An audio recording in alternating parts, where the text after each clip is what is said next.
Terima kasih Pak. Memang tentu ada isu-isu terkini yang memerlukan tempat khusus ya untuk dibahas tersendiri karena saya juga diberi tema oleh panitia sifatnya umum sekali. Jadi tadi kita tidak sampai pada hal-hal yang bersifat detail dan teknis.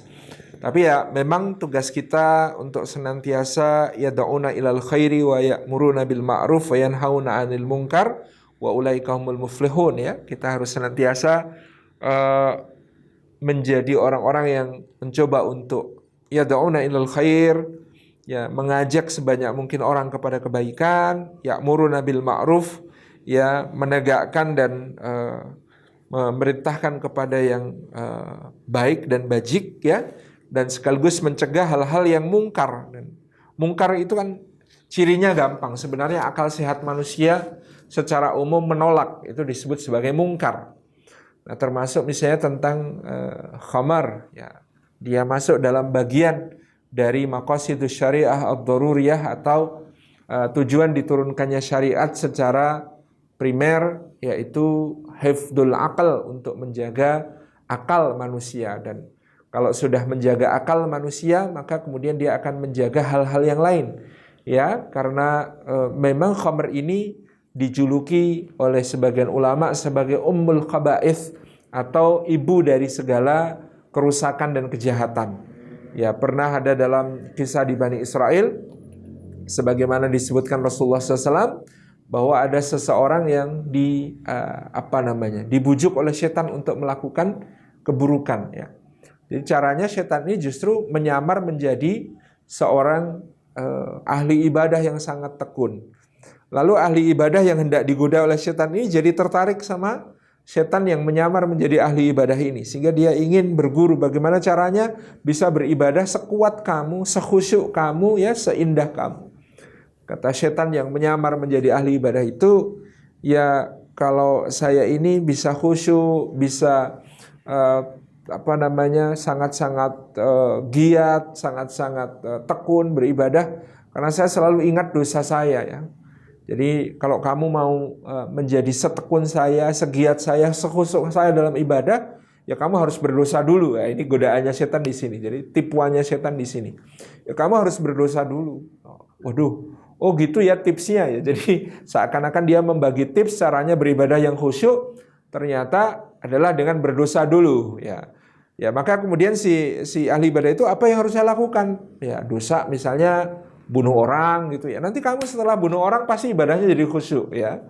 Waduh saya nggak bisa kalau bunuh orang gitu ya. Oh ya kalau gitu yang enak aja deh. Zina.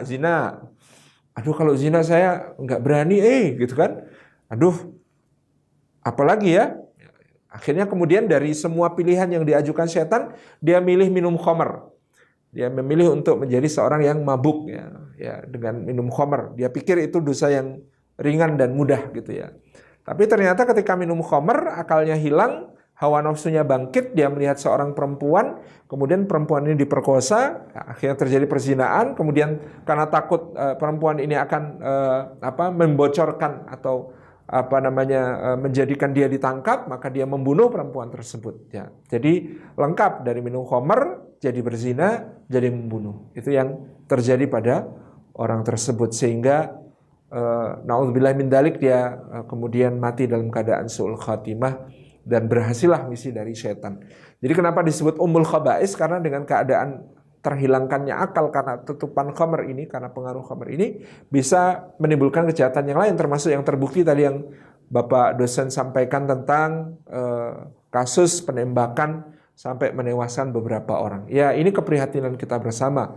Kalau sampai kemudian industri ini dihalalkan. Kita tahu Rasulullah SAW menyampaikan bahwa Allah melaknat itu dengan khamr ini banyak pihak. Dari peminumnya ya sampai penjualnya, sampai kemudian penyalurnya, sampai pemeras anggur yang sengaja untuk diberikan untuk diproduksi menjadi khamrnya gitu ya, dan seterusnya. Jadi penuangnya sampai ya istilahnya waiter yang kemudian menuangkan, itu semuanya kena laknat. Ini khamr ini satu bahaya yang sangat nyata, yang luar biasa. Nah, apa yang bisa dilakukan oleh kalangan akademisi? Tentu banyak yang bisa dilakukan dengan kalau mampu memberikan masukan-masukan secara langsung terhadap kebijakan-kebijakan yang diambil, misalnya dengan memang ada yang bisa menjadi penyalur suaranya, ya silahkan.